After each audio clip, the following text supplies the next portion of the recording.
Glass is a superhero drama, thriller, mystery, science fiction film written and directed by Shyamalan and starring Bruce Willis, James McAvoy, Samuel L. Jackson, Anya Taylor-Joy and Sarah Paulson.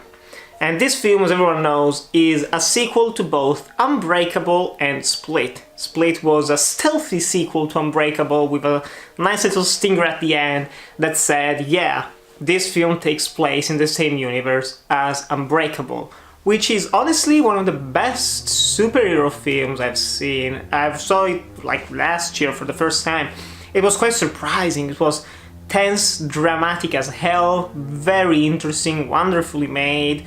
The score by James McAvoy, fantastic. So it was an overall pretty darn great film, and it came out in the year 2000, when superhero films weren't as big as they are now. And the fascinating thing about Glass is that Shyamalan tackles this as a film that pretty much is inspired by the shared universes that are all the rage right now. And let's just get this out of the way. Shyamalan is an ambitious director and an even more ambitious writer, but this film falls short of its ambitions, which is quite a shame because there is a lot to like in this film, especially on paper. If you like starting to talk about this film, the more you talk about it, the more you convince yourself that it's better than it actually is, which is far from saying that it's a bad film, because it is not. From a purely technical standpoint, it has a great visual style, even though it's not as great as something like Split or Unbreakable. There are some cool shots, some POV shots that I loved, great use of color, of different color palettes that aren't the usual ones. It goes to green, yellow and pink, which work really well in the film, each tied to one of the three main characters. And then you've also got some pretty decent effects for such a limited budget, a good score. They don't reuse, unfortunately, the James McAvoy score from Unbreakable, which is a shame, but this one works just as well. The story of the film is about David Dunn, played by Bruce Willis, who has become a vigilante, saving people around the city of Philadelphia. And he has a battle with Kevin Wendell Crumb, played by James McAvoy. They get arrested, they get sent to an asylum where Mr. Glass, played by Samuel L. Jackson, is also being held at, in a catatonic state. And there is a psychiatrist, played by Sarah Paulson, who specializes in people who who believe themselves to be superheroes while they're just delusional.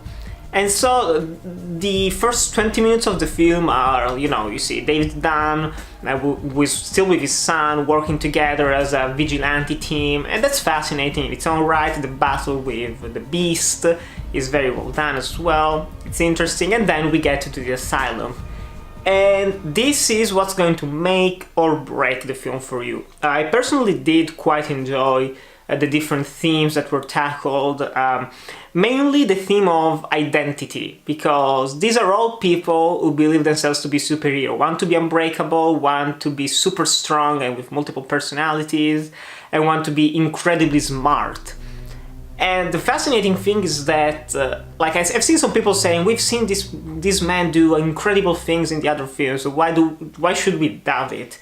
Honestly, if you start thinking about the previous films, those are incredible things that happen, but they're still grounded in reality. They aren't impossible in their own right. So seeing this man actually start to question their own identity, they start actually doubting themselves of not being superhuman. And that was fascinating. And there is also a lot of different diatribes and shenanigans about superheroes, origin stories, what makes these people important, what makes them relevant in our culture, and how they've been pretty much prevalent ever since the early 20th century. So these are interesting themes, especially compared to most generic superhero films that we're getting nowadays with world-ending destruction and having to fight constantly. This tries to be a little bit more thought-provoking, and it definitely is. I'm not going to take that away from this film. But it's a 2-hour and 10-minute long film, and it did not need to be. And apparently it was also longer with the first assembly cut, and they had to cut like 1 hour and 30 minutes, which is, I honestly can't believe what was cut from this film, because this felt drawn out, mostly during the second act, because we get, like, the biggest disappointment is that when you see the trailers and the posters, you're like, okay, we're getting back Bruce Willis, we're getting back Samuel L. Jackson, we're getting James McAvoy, I'm really excited. And then, like, for the first 60-70 minutes of the film, Samuel L. Jackson literally does nothing, and Bruce Willis gets the short end of the stick, and he does almost literally nothing throughout the entire film.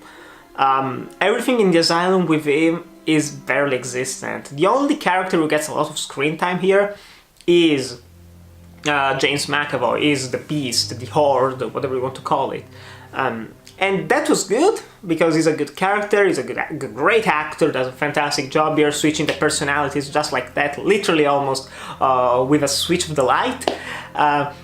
And that was great and all, but yeah, we had multiple scenes of him just switching personalities, talking with the psychiatrist, and it's like they could have been cut down, they could have been trimmed a little bit, and focus a little bit more on the other two characters, mainly Bruce Willis. He is supposedly the main character, like the superhero, but he does jack shit in this film, up until like the final climax of the film, and the third act also. Like, the third act is going even more so than the second act. The second act you might find boring or whatever, but the third act especially is going to make or break the film for you. And I think that on paper, what is being done is great. It's very interesting, the power dynamic that Samuel L. Jackson has with every single character, that's fascinating. There are a couple of reveals that you're like, oh shit, that almost comes out of left field, but it works in its context. A multitude of things that are really quite fascinating. But the execution is just lacking. And I've heard Shyamalan say that he did not want a big budget, because he thinks that with a lower budget he performs better. And if you see his earlier films and these newer ones like The Visit, Split, he's not wrong. Those are films that benefit from a lower budget. He has to get more ingenious with the filmmaking techniques and the storytelling.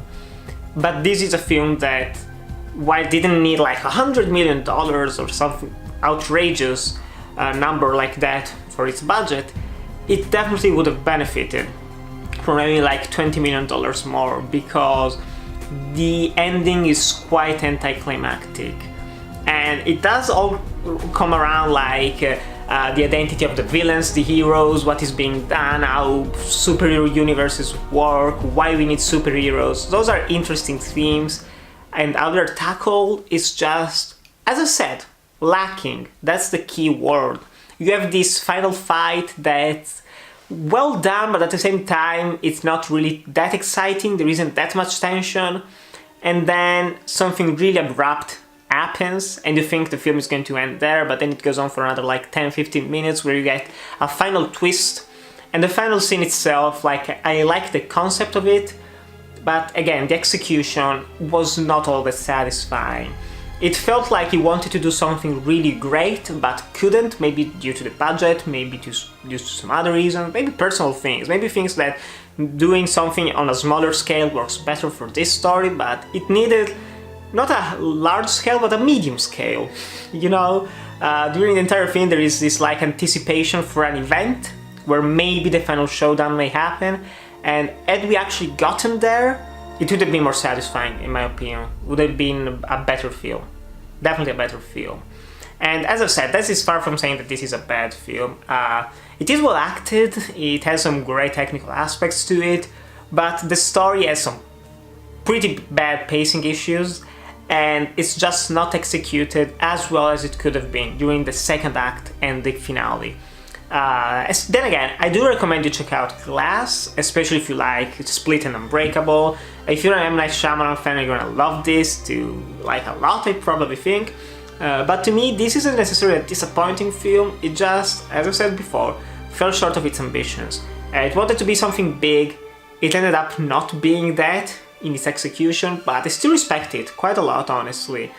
And I was entertained for most of it, and the actual part with the psychiatrist talking with the superheroes, I dig that shit. I really did dig it. So yes guys, I'm really curious to hear your thoughts on this film.